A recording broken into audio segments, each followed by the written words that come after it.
Next, we have the impact of COVID-19 on mental health, presented by Maddy Reinert.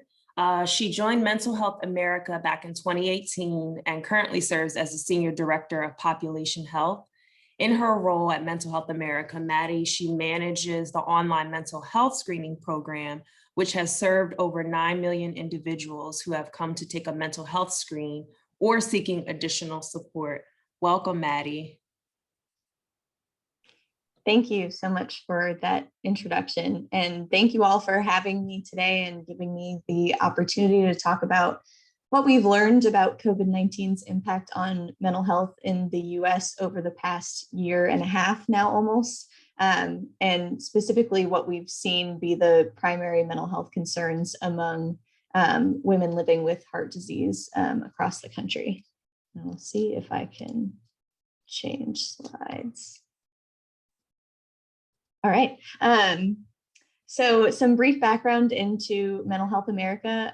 We are the nation's leading community-based nonprofit dedicated to addressing the needs of those living with mental illness and promoting overall mental health with a focus on prevention and early intervention. And as a patient advocacy organization and an organization that was founded by Clifford Beers, a person with lived experience with bipolar disorder, we believe that our work should be person-centered and data-driven, and we strive to ensure that we're guided by what people who are seeking help with both physical and mental health conditions are telling us.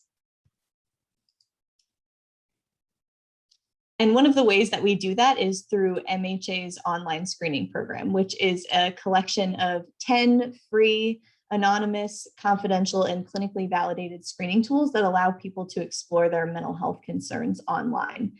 So each of these screens are the same tools commonly used by healthcare providers to test for mental health conditions in doctors' offices. And we put them online because we know that when people first start experiencing mental health problems, they turn to the internet for answers, the same way we often do for our physical health. So when people turn to Google to find help for the mental health symptoms they're experiencing, now they can take a screen and receive immediate results, resources, and supports online for their mental health. Since its launch in 2014, over 9.8 million people have completed a screen through this program, making this the largest data set ever collected from a help-seeking population for mental health conditions. And the results really help us understand people who are struggling. So they help us answer questions like, what are the mental health challenges people are facing right now? What is the current need and the impact of real-time events like the COVID-19 pandemic? And how can we best provide people with resources and supports that are most relevant to them? So using the data from this online screening program, this is what we've seen over the past year. We found that the number of people looking for help, the need for mental health supports, increased dramatically in 2020. And I'm sure this is not surprising, as many of us have felt, and as we heard from Madeline, Yesenia, and Lori earlier today in their discussion of mental health, COVID-19 has really had a large impact on our mental health over the past year. Over 2.6 million people took a mental health screen last year, which was a nearly 200% increase over the number of people who completed a screening in 2019, and was the highest number of completed screens in a year since the launch of the program in 2014. Already in 2021, over 1.3 million people have taken a mental health screen, indicating that the increase in mental health concerns that we saw in 2020 isn't dissipating as we begin to move toward the end of the pandemic. We're still seeing a lot of people struggling with their mental health. And even with that increase in the raw number of people taking screens, we saw the percentage of people screening at risk increase as well. And this means that the increases we're seeing in number weren't just from increased media attention about mental health or the growth of this program itself, but that it really represents an increase in mental distress throughout the country. So here you can see since about June of last year, the proportion of people who took a screen and scored with moderate to severe symptoms of a mental health condition remained above pre-COVID-19 levels, and that's remained elevated into 2021 as well. We're also seeing suicidal ideation reported at extremely high rates. So since June, rates of suicidal ideation have been much higher than we've ever collected from the screening program since its launch. And in March and April 2021, 42% of individuals who took a depression screen reported experiencing thoughts of suicide or self-harm more than half or nearly every day of the previous 2 weeks. Which was 11% higher than the average rate of suicidal ideation in 2019 and totaled nearly 110,000 people with frequent suicidal ideation in those 2 months alone.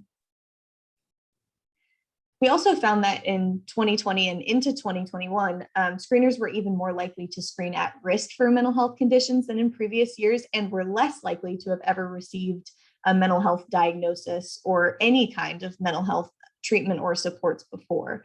So among people who screened at risk for mental health condition, 64% in 2020 and 67% in 2021 reported that they had never received any kind of mental health treatment or support, compared to 57% in 2019. And so that shows that in 2020 and in 2021, an even greater number of people were experiencing moderate to severe symptoms of mental health conditions and were searching for mental health information and resources for the very first time. And it's important to note from the data that rates of mental health concerns are increasing, but it's also incredibly important for us to know more about exactly what's driving that increase, so we can best support individuals in need. So in April of 2020, we added a question to our demographics that asked about the top 3 things contributing to the person's mental health concerns as they were taking the screen, and began to track those changes over time.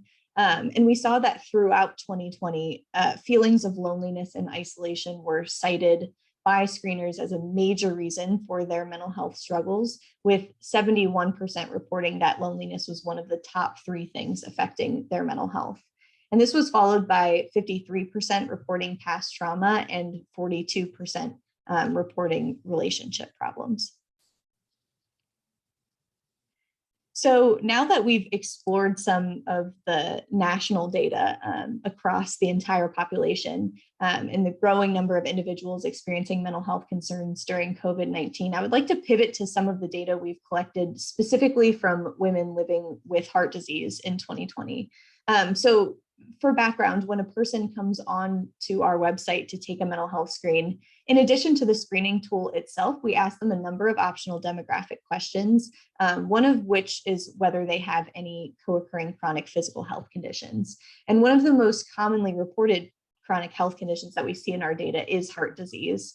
About 9% of our screening population living with any health condition reports living with heart disease. And of those individuals in 2020, as you can see here, 64% identified as women. So we looked into the data from women living with heart disease in 2020, and this is what we learned from their responses. We found first that women living with heart disease were most likely to take an alcohol or substance use screen, followed by screens for postpartum depression and major depression. So those were really the drivers of women seeking support, the conditions that they were most concerned with and most likely to seek resources for in 2020. And that's consistent with what we know from previous research and what we heard from Selena earlier today, that these mental health concerns, especially depression, are prevalent among women with heart disease. We also found that women living with heart disease were more likely than the general population of screeners to score positive or moderate to severe for a co-occurring mental health condition. So across all screens, 79% screened with moderate to severe symptoms, compared to about 74% in our general population of screeners. And now in 2021, this is just data from January through June 2021, we've also seen that on average, nearly half of women with heart disease who take a depression screen report experiencing frequent thoughts of suicide or self-harm. And you can see here that consistently rates of frequent suicidal ideation are much higher among women with heart disease than among women living without heart disease. We can also see that the things specifically women with heart disease report as main contributors to their mental distress are slightly different than what we saw a few slides ago with the general population. So similar to the general screening population, women living with heart disease were most likely to report loneliness or isolation as contributing to their mental health problems in 2020 at 64%, followed by past trauma and relationship problems. But I think it's also important to note that while we are discussing the impact of the COVID-19 pandemic on mental health, although coronavirus itself was a major stressor in 2020, it was many of the secondary impacts of the pandemic that had the greatest impact on mental health here. So you can see that 35% of women living with heart disease reported grief or loss, and 30% reported financial problems as affecting their mental health. And both were higher than the percentage of women reporting COVID-19 directly at 29%. And we can also see that grief or loss and financial problems were the two stressors that affected the mental health of women living with heart disease disproportionately more than women without heart disease, being reported at a rate 14% higher than the general population of women. I do want to take a moment here as well to say that we've also seen that these concerns don't affect everyone equally across the entire screening population.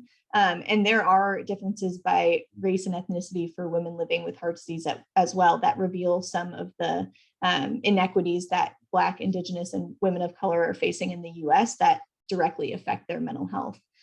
So for example, while racism here is reported as a main concern for 7% of all women with heart disease, that's doubled at 14% among women who identify as Black or African American. And we've also seen that Black or African American women with heart disease were more likely to report financial concerns than women identifying with any other race or ethnicity.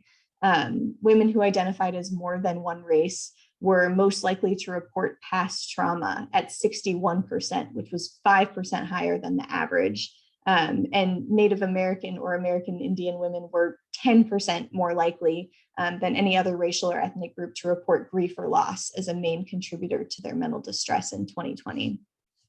So while we're seeing each of these concerns reported widely across race and ethnicity, we can see the evidence of some of those systemic inequities that BIPOC women are facing and the negative impact those may have on their mental health that can compound with the experience of living with heart disease.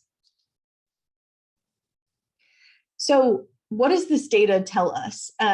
Here we've put together a word cloud with some of the open-ended responses that people gave when taking a mental health screen. And here we can see the things that people were asking for the most, just wanting to know more, wanting to talk to someone, and just overall really wanting help. So when we added a question to our demographics asking people what kinds of resources they wanted to receive post-screening, the vast majority of people just wanted to know more about mental health in general and understand what they were experiencing, followed by people who wanted to discuss their results with someone in their life.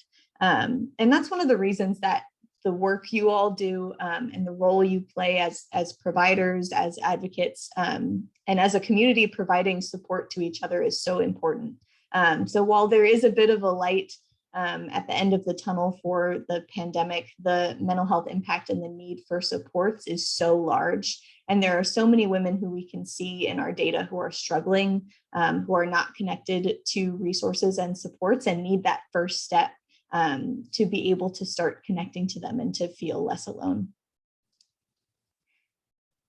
So thank you all for the work you've done and the work you're continuing to do. And here I just have a few more resources for you if you're interested, including where you can access our hub of COVID-19 resources for mental health and where you can take a mental health screen to check on your own health, which I really encourage everyone to do. And then finally, as I know so many of you are healthcare providers yourselves, I've included a link to some of the mental health resources we've put together specifically for healthcare workers.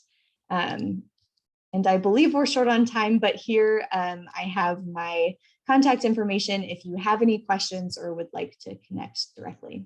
So thank you.